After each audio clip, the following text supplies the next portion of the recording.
بسم اللہ الرحمن الرحیم۔ محترم ناظرین السلام علیکم۔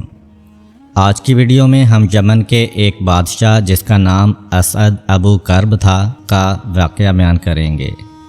یمن کے بادشاہوں کو طبا کہا جاتا تھا جس کی جمع طبایا ہے، جیسا کہ روم کے بادشاہوں کو کیسر، مصر کے بادشاہوں کو فرعون، ترک بادشاہوں کو خاقان اور ایرانی بادشاہوں کو کسرا کہا جاتا تھا۔ طبایا ایسے بادشاہوں کا ایک سلسلہ تھا جو یمن میں ایک عظیم تہذیب و تمدن اور حکومتی و لشکری تشکیلات کا مالک تھا۔ یہ بادشاہ وہاں پر بڑی شان و شوکت اور عظیم قدرت کے ساتھ رہتے تھے۔ ان میں سے بعض اچھے اور بعض ظالم و جابر اور طاغوت تھے۔ انہی میں سے ایک کا نام اسعد ابو کرب تھا۔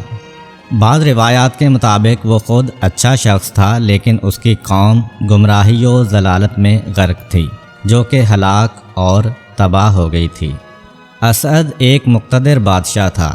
اس نے اپنی قدرت مند فوج کے ذریعے بہت سے ملکوں کو فتح کیا اور وہاں پر اپنا جھنڈا لہرایا تھا۔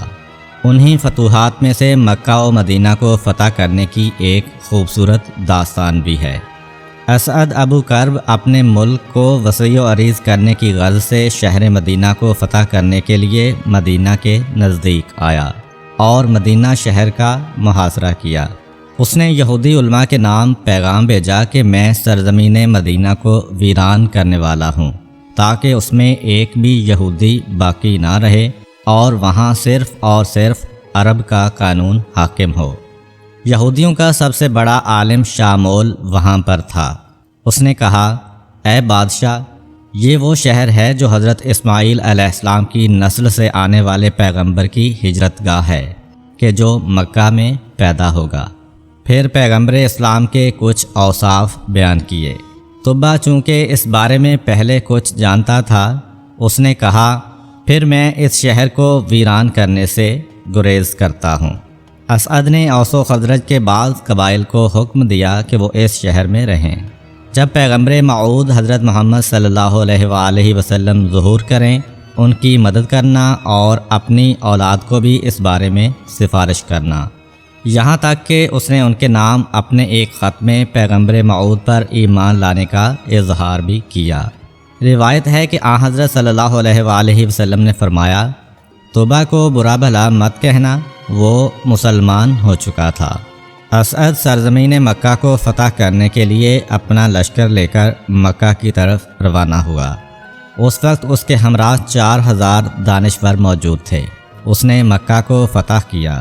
اب وہ کعبہ کو ویران کرنا چاہتا تھا کہ اسے زکام کا سخت مرض لگ گیا۔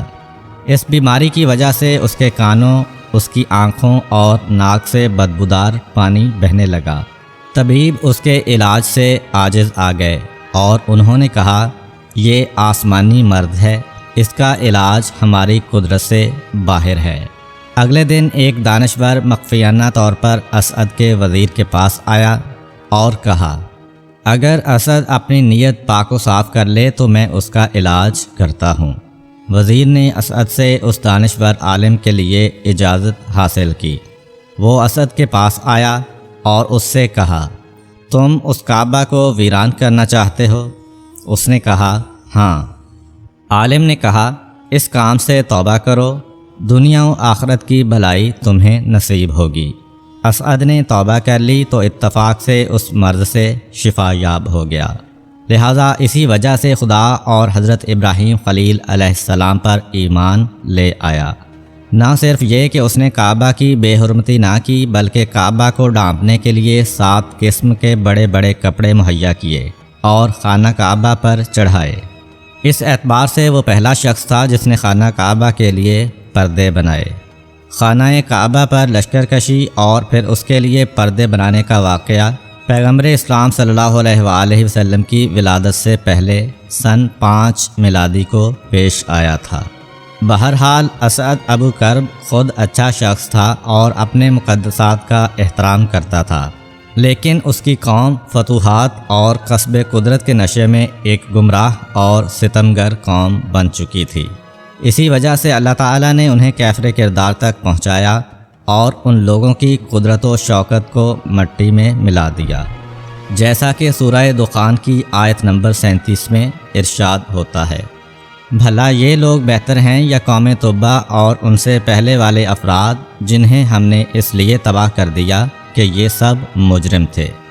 سورہ قاف نے آیت نمبر 14 میں قوم تبع کا تعارف اصحاب ایکا کی ردیف میں رسولوں کی تکذیب کرنے والوں کے عنوان سے کرایا ہے کہ جو سخت عذاب کی وجہ سے ہلاک و نابود ہو گئے تھے۔ یہ تھی قوم تبع کی عبرت انگیز داستان کہ جو ایک وقت میں صاحب اقتدار اور وسیع ملک پر قابض تھے، لیکن غرور و تکبر اور گناہوں کی وجہ سے عذاب الہی میں گرفتار ہوئے اور ان کی زندگی بکھر کر رہ گئی، ان کی قدرت و طاقت خاک میں مل گئی۔ اس واقعہ کو بیان کرنے کے بعد اللہ تعالی حضرت محمد مصطفیٰ صلی اللہ علیہ وآلہ وسلم کے دور کے مشرکین مکہ کو ایک پیغام دیتا ہے کہ مشرکین مکہ جو کہ ان سے بہت زیادہ کمزور ہیں، یہ خیال نہ کریں کہ وہ اسلام کے مقابلے میں اپنی قدرت کا مظاہرہ کرتے ہوئے اسلام کا مقابلہ کر سکیں گے۔ ان لوگوں کا بھی وہی حال ہوگا جو قوم تبع کا ہوا ہے۔ البتہ یہ بہت کم ہے کہ ایک قوم کا رئیس نیک ہو لیکن اس کی قوم بری ہو، اور خداوند متعال نے اس قوم کی سرزنش کرتے ہوئے اس کا تعارف ہلاک ہونے والوں کے عنوان سے کرایا ہے۔